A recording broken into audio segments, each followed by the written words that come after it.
Hello student, तो चलो आज हम देखते हैं मेथड ऑफ कॉस्टिंग 2। उसमें हम देखते हैं ऑपरेटिंग कॉस्टिंग, जिससे पहले सर्विस कॉस्टिंग भी कहा जाता था। ये चैप्टर को ऑलरेडी मैंने प्रोसेस कॉस्टिंग आपको सिखाई है। नाउ ये चैप्टर नंबर 2 जिसमें हम सीखेंगे ऑपरेटिंग कॉस्टिंग। तो चलो पहले हम देखते हैं इसमें हमें पढ़ना क्या है। तो operating costing is also known as a service costing. ठीक है, सो इसमें हम देखेंगे मीनिंग, फीचर्स, ऑब्जेक्टिव, कहाँ पे यूज होता है, एप्लीकेशन। बिकॉज ये अगर शॉर्ट नोट के लिए पूछा तो मैंने आपको इसमें शॉर्ट पॉइंट दिए हैं, तो उस हिसाब से आपको ये लर्न करना है। ठीक है, देन उसके बाद हम देखेंगे कि कॉस्ट यूनिट क्या है, ये सिंपल एंड कंपोजिट क्या होता है। ठीक है, then classification with various example देखेंगे, cost sheet for transportation use देखेंगे, then again cost statement for hospital, hotel industry और नई नाउ मॉडर्न इंडस्ट्री आई है, देखो entertainment, mobile, e commerce, food delivery. तो हम बेसिकली ये कैसे कॉस्ट शीट बनाते हैं, कैसे डिसाइड करते हैं कि एक प्लेट, अगर सपोज राइस प्लेट है तो उसकी प्राइस कैसे डिसाइड करेगी कि राइस 399 में अनलिमिटेड राइस प्लेट, ये ऐसे देखते हैं ना हम लोग। तो उसके पीछे हमें बहुत सारी प्रोसेस होती है, कॉस्ट शीट बनानी होती है, बस हमें यही सीखना है। ठीक है, तो मोस्ट प्रोबेबली यूनिवर्सिटी में ट्रांसपोर्टेशन पे ज्यादा पूछा गया है, तो मैंने भी स्टार्टिंग के 3-4 लेक्चर ट्रांसपोर्टेशन जो उन्होंने यूनिवर्सिटी में क्वेश्चन पूछे हैं वो सॉल्व किए हैं। फिर उसके बाद मैंने एक हॉस्पिटल का भी बताया है एंड उसके बाद मैंने एक होटल इंडस्ट्री का भी बताया है। So don't worry, I will cover entire syllabus, जो दिया है वो सब कुछ कवर करेंगे। फाइनली एक अकाउंटिंग स्टैंडर्ड है जिसे स्टैंडर्ड 13 कहते हैं। उसमें उन्होंने क्या कहा है, 3 बातें कही है जनरली। ऑलरेडी हमने 11-12 में भी देखा है कि अकाउंटिंग स्टैंडर्ड क्या होते हैं, वैसे ही कॉस्ट अकाउंटिंग स्टैंडर्ड 13 क्या कहता है ये भी हम देखेंगे। तो let's start. So see paper pattern कैसे होगा, आपको यूनिट 1 से मतलब एक आपको प्रोसेस अकाउंटिंग के लिए आएगा एंड दूसरा आपको क्वेश्चन आएगा ऑपरेटिंग अकाउंट, जिसके मार्क्स होंगे 15-15। 5 marks fill in the blanks. अगर ये आप अच्छे से करते हो तो आप आराम से इसका और ये शॉर्ट नोट इसका आंसर दे सकते हो। ठीक है, तो आई होप आपको पेपर पैटर्न समझ में आ गया है। Now will start operating costing, जिसे कहते हैं सर्विसिंग कॉस्टिंग भी। So now what is the meaning of operating costing? So operating costing is used in service industry, जहां पे ऑपरेट किया जाता है। सिंपल है, अगर मुझे एक बस बुक करनी है, टिकट बुक करना है फ्रॉम पुणे टू कोल्हापुर। ठीक है, तो मैं जाऊंगी एजेंट के पास, ट्रैवल एजेंट के पास, और फिर पूछूंगी कि अरे 2 सीट है, हम 2 है हस्बैंड वाइफ, तो हमें जाना है कोल्हापुर, तो कितना चार्ज लगेगा? तो फिर वो हमें बताता है कि ये 799 पर पर्सन। ठीक है, तो ये कॉस्टिंग कैसे निकाली, यही हमें सीखना है ऑपरेटिंग कॉस्टिंग में। So it is used in the service industry, not a goods industry. Goods industry का ऑलरेडी हमने FY BCom में सीखा है कॉस्ट शीट कैसे बनाते हैं। ठीक है, तो इसमें हमें सिर्फ सर्विस इंडस्ट्री जो सर्विस प्रोवाइड करती है उसकी ऑपरेटिंग कॉस्टिंग सीखनी है। Next, it helps to find out the cost per unit of service. Of course मुझे एक रूम बुक करना है, उसमें उन लोग पूछते हैं कि आपकी फैमिली 2 एडल्ट्स है, 2 बच्चे हैं, सो कितना कॉस्ट आएगा। So cost per unit of service हमें इसमें निकालनी है। Then example, transport, hospital, hotel, telecom, entertainment, बहुत सारे एग्जाम्पल है। तो देखो आप अगर ऑपरेटिंग कॉस्टिंग पे शॉर्ट नोट आई तो इस तरीके से आपको लिखना है। देन फीचर्स, अब इसके फीचर्स क्या है, तो used in the of course service industry, not for the goods. Cost is calculated पर सर्विस यूनिट, देखो यहाँ पे पर पे बहुत ध्यान दिया है, पर किलोमीटर, पर सर्विस, पर रूम, पर डिस्टेंस, ऐसे कैलकुलेट करना है। ठीक है, third, focus on efficiency and cost control. Of course आप अगर जब पर पर्सन निकालते हो, पर किलोमीटर निकालते हो, तो आप बहुत अच्छे तरह से कॉस्ट कंट्रोल कर सकते हो। आपको अगर ऐसे फील हुआ कि नहीं इसमें बहुत ज्यादा खर्चा हो रहा है, जब हम कॉस्ट ऐड कर रहे हैं तो वेरिएबल कॉस्टिंग में या फिक्स्ड कॉस्ट में बहुत खर्चा हो रहा है, तो यू कैन रिड्यूस। ठीक है, so we can focus on the efficiency as well as cost control. Then use of composite cost unit. अब ये कंपोजिट कॉस्ट यूनिट क्या है, तो ये अगले स्लाइड में हम पढ़ेंगे कि कंपोजिट का मतलब क्या होता है। ठीक है, चलो नाउ ऑब्जेक्टिव क्या है, of course to know the cost per service unit, to fix price, मुझे एक मेरा होटल है, मुझे एक प्राइस रखनी है मेरे प्लेट की 499, 399, तो उसके लिए कॉस्ट शीट बनाना बहुत मस्ट है। देन कंट्रोल ऑपरेटिंग कॉस्ट, मुझे ऐसे लग रहा है कि नहीं यार कुछ ज्यादा ही कॉस्ट हो रही है, पब्लिक आ नहीं रहा है मेरे पास, मेरी जो प्लेट में ऑफर कर रही हूँ 399 में, उसमें आइटम्स कम है और खर्चा ज्यादा है, सो मैं कंट्रोल कर सकती हूँ। इम्प्रूव प्रॉफिटेबिलिटी, ऑफकोर्स अगर मैं कॉस्ट कंट्रोल कर रही हूँ तो ऑटोमेटिकली मेरा कॉस्टिंग कम होगा और प्रॉफिट ज्यादा होगा।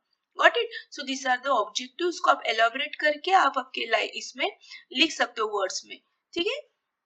देन कहाँ कहाँ अप्लाई होता है?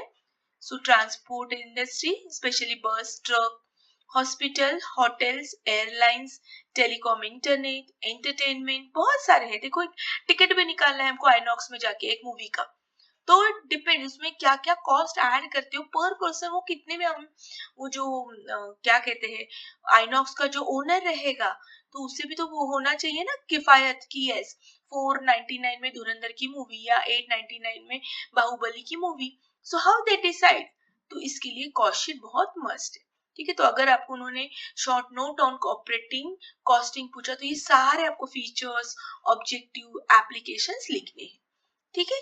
चलो अब हम उसमें के कुछ कुछ कंसेप्ट समझते हैं। ये कॉस्ट यूनिट क्या है? तो एक है सिंपल कॉस्ट यूनिट और दूसरा है कंपोजिट कॉस्ट यूनिट। देखो लास्ट स्लाइड में मैंने कहा था कि मैं आपको बताऊंगी कंपोजिट कॉस्ट यूनिट क्या है। तो यहाँ पे दो टाइप के यूनिट होते हैं। एक होता है सिंपल कॉस्ट, फॉर एग्जाम्पल पर kilometre, per patient, per room, एक ही यहाँ पे फैक्टर यूनिट कंसिडर किया जाता है, ठीक है। और कंपोजिट में क्या होता है? Combination of two units. देखो यहाँ पे दिया ही है, कंपोजिट का मतलब होता है कॉम्बिनेशन ऑफ टू यूनिट। अब उसका एग्जाम्पल क्या है?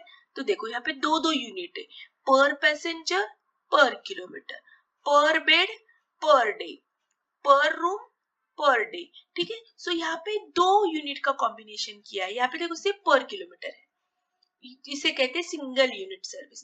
बट यहाँ पे फॉर एग्जाम्पल, अभी मैंने जस्ट एग्जाम्पल दिया कि हस्बैंड और वाइफ को पुणे से कोल्हापुर जाना है, तो दो पर्सन है, सो पैसेंजर और कितने किलोमीटर है, एज्यूम करो कि कुछ 400 किलोमीटर है, आई एम नॉट श्योर अब कितना है, तो हम कंसिडर करते हैं कि 400 किलोमीटर या पुणे से कोल्हापुर है, ठीक है।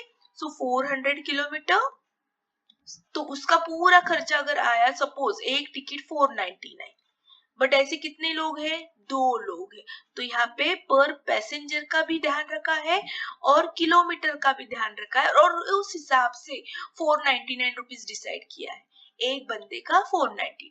I am just giving the example, मुझे नहीं पता इसका रेट क्या है। Got it? सेम ऐसे बेड डे, जैसे कि हॉस्पिटल में जाते हैं हम लोग, तो एक पर्सन, ऑफ कोर्स एक बेड पे एक ही पेशेंट रहेगा, लेकिन वो कितने दिन है? अगर वो 6 दिन है, 7 दिन है, तो ये दोनों कंसिडर किया जाता है। So this is a combination of two unit. यहाँ पे only one unit, per kilometre, per patient, per room, तो इसे कहते हैं सिंपल कॉस्ट यूनिट और इसे कहते हैं कंपोजिट कॉस्ट यूनिट। क्लियर है? ओके, जैसे जैसे आप कैलकुलेशन करोगे, प्रैक्टिकल बेस्ड प्रॉब्लम सॉल्व करोगे, you will come to know. Now classification of cost in service industry, यहाँ पे आपको अब ध्यान देना है, बिकॉज कैलकुलेशन के लिए मेन पार्ट ये है। अभी तक का थियोरेटिकल पार्ट वो थ्योरी के लिए था, बट अब मेन जब आप कॉस्ट शीट बनाओगे तो आपको इन तीन कॉस्ट का ध्यान रखना होगा। नाउ एक्चुअली ऑलरेडी आपने वर्ड सुने होंगे, fixed cost, variable cost and semi variable cost, ठीक है। अब नाउ फिक्स्ड कॉस्ट का मतलब क्या होता है कि ये जो रेट होते हैं, सर्विस होती है, वो फिक्स्ड होती है। जैसे कि रेंट, अब मेरा ट्रैवल एजेंसी है मेरी, ठीक है, तो ट्रैवल एजेंसी के लिए मुझे एक ऑफिस चाहिए, वो ऑफिस मैंने रेंट पे लिया है। तुम कितने भी पैसेंजर आ जाए, ट्रैवल करे, टिकट निकाले, लेकिन मेरा वो जो ऑफिस का रेंट है, फॉर एग्जाम्पल 20,000, वो फिक्स ही रहेगा, उसमें no changes. Same about the salary, वहां पे मैंने एक बंदा बिठाया जो टिकट निकालता है लोगों की, ठीक है, उनको सर्विस प्रोवाइड करता है, तो उसकी सैलरी भी फिक्स रहने वाली है। इंश्योरेंस, बिजनेस है भाई, तो बिजनेस है तो इंश्योरेंस निकालना होगा, तो उसका जो इंश्योरेंस अमाउंट रहेगी, जो मुझे साल में या 3 महीने में, 6 महीने में पे करनी है, वो भी क्या रहेगी? फिक्स्ड रहेगी। तो जब हम ये कोई डिसाइड करते हैं, कोई फॉर एग्जाम्पल, मैंने अभी वो एग्जाम्पल की कोल्हापुर से पूना से कोल्हापुर जाना है, तो वो जो मुझे रेट डिसाइड करना है, तो उसमें कुछ कॉस्ट ये फिक्स्ड ही रहेगी। फिर चाहे आप पूना से सतारा तक ही जाओ, पूना से कोल्हापुर जाओ या पूना से बैंगलोर जाओ, इसमें किलोमीटर पे कुछ भी चेंज होने वाला नहीं है। आपको रेंट भरना ही है, आपको वो बंदे को सैलरी देनी ही है, बिजनेस के लिए इंश्योरेंस निकालना ही है। So this are called fixed cost, does not change with the service. अब वेरिएबल कॉस्ट, अब नाम में ही है वेरिएबल मतलब चेंजेस विथ यूजेस, जैसे पेट्रोल डीजल। अब जितने दूर किलोमीटर जाओगे of course you need more diesel petrol, उसके लिए ज्यादा पैसा लगेगा। ड्राइवर है तो ड्राइवर का हमें चार्जेस देना पड़ेगा, वो पर किलोमीटर चार्ज करता है, पर घंटा चार्ज करता है। इलेक्ट्रिसिटी, ठीक है। सो फॉर एग्जाम्पल अब होटल का एग्जाम्पल लेंगे, होटल में अगर वो बंदा 4 दिन रहता है तो उतनी इलेक्ट्रिसिटी, ठीक है।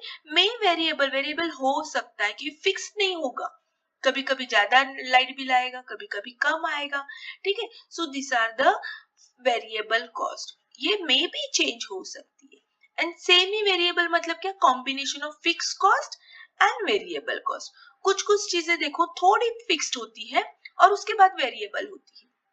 अंडरस्टूड। सो जैसे जैसे हम प्रैक्टिकल प्रॉब्लम्स करेंगे आपको ये क्लियर हो जाएगा कि फिक्स कॉस्ट कौन कौन से रहते हैं, वेरिएबल कॉस्ट कौन से होते हैं और सेमी वेरिएबल में क्या इंक्लूड होता है, ठीक है। So this are the classification, इस पे भी शॉर्ट नोट आ सकते हैं। नाउ कॉस्ट शीट, पहले हम ट्रांसपोर्ट सर्विस पे देखेंगे कि इसका फॉर्मेट कैसे होगा। तो सिंपल है, आपको सब खर्चे दिए जाएंगे, फिर आपको उसमें पहले डिसाइड करना है भाई इसमें से फिक्स कॉस्ट कौन सा है, वेरिएबल कॉस्ट कौन सा है और सेमी वेरिएबल कौन सा है, ठीक है। So most probably they ask fix cost and variable cost, usually ये दो होते हैं ट्रांसपोर्ट के लिए, ठीक है। तो बाद में हम निकालेंगे टोटल कॉस्ट और फिर वो टोटल कॉस्ट हम डिवाइड करेंगे total cost upon total unit. For example transportation के लिए किलोमीटर यूनिट होता है, राइट। सो जो भी हमारा खर्चा आएगा डिवाइडेड बाय किलोमीटर। सो इस तरीके से हम एक बंदे का क्या निकाल सकते हैं, टिकट की प्राइस निकाल सकते हैं। This is I am talking about the transport service, ठीक है। सो ये फॉर्मेट थोड़ा याद रखो, स्क्रीनशॉट निकालो, अगर मेरे साथ आप लिख रहे हो नोटबुक पे तो that is well and good thing. चलो now will see the cost statement of rest, hotel, hospital, modern industry. देखो हॉस्पिटल में कॉस्ट पर पेशेंट होता है और पर डे भी होता है, हाँ, तो ये इसको हम कंपोजिट यूज करेंगे, ठीक है। होटल में भी कॉस्ट पर रूम होता है और पर डे भी होता है, तो यहाँ पे भी हम कंपोजिट कॉस्ट यूज करेंगे। कंपोजिट मतलब कॉम्बिनेशन, ठीक है, combination of two unit, per day, per kilometre या पर पेशेंट, पर बेड, जोड़ी जोड़ी से। सो डोंट वरी, मैं आपको ये सब सिखाने वाली हूँ, ठीक है। तो चलो, आई होप आपको ऑलमोस्ट समझ में आ रहा है। Now this is a cost accounting standard. अब accounting standard all you know, ये हमें हेल्प करते हैं कि अगर किधर आप स्टक हो गए तो आपको क्या करना है, किस तरीके से चलना है। जैसे हमारे लॉज होते हैं ना कि अगर इसने ऐसे ऐसे किया तो इसके लिए लॉ है, तो फिर लॉयर क्या करता है, अपनी बुक खोलता है लॉ की, फिर वो 420 कलम जो भी कलम रहेंगे, आर्टिकल नंबर, उसके हिसाब से वो बोलता है हाँ ये होने वाला है। सो सेम अकाउंटिंग में कुछ स्टैंडर्ड्स होते हैं, तो इस कॉस्ट अकाउंटिंग स्टैंडर्ड है 13, याद रखना है 13। फिल इन द ब्लैंक्स के लिए ऑब्जेक्टिव्स में आ सकता है। सो क्या हेल्प करेगा इसमें, वो हेल्प कर रहा है, कॉस्ट अकाउंटिंग हमें एक दिशा बता रहा है, गाइडेंस दे रहा है कि how to calculate proper calculation, uniform method. Of course ये तो सब तरफ सेम होनी चाहिए, वरना एक ट्रांसपोर्ट एजेंसी, एक ट्रैवलर एजेंसी अलग यूज कर रही है मेथड और दूसरी कोई अपनी मन से कर रही है, तो नहीं, सब तरफ सेम यूनिफॉर्म होना चाहिए, बेटर कंपैरिजन होनी चाहिए। सो ये अकाउंटिंग स्टैंडर्ड हमें इस बात के लिए हेल्प करता है, ठीक है। नाउ हम प्रैक्टिस किस पे करेंगे, यूजुअली अभी तक मैंने जितना नोटिस किया है तो यूनिवर्सिटी ने ट्रांसपोर्ट पे ही ज्यादा क्वेश्चन पूछे, बट डोंट वरी, मैं ट्रांसपोर्ट पे तो ऑफकोर्स सिखाऊंगी आपको, यूनिवर्सिटी आस्क क्वेश्चन वही सिखाऊंगी जो यूनिवर्सिटी में बार बार पूछे हैं, लेकिन उसके साथ में हॉस्पिटल एंड होटल कॉस्टिंग भी सिखाऊंगी, ठीक है। तो आई होप आपने थियरी पार्ट एंजॉय किया है। अब हम देखते हैं नेक्स्ट लेक्चर नंबर 2 जिसमें हम कॉस्ट शीट ऑफ ट्रांसपोर्ट सीखेंगे। तब तक के लिए have a nice day, bye bye.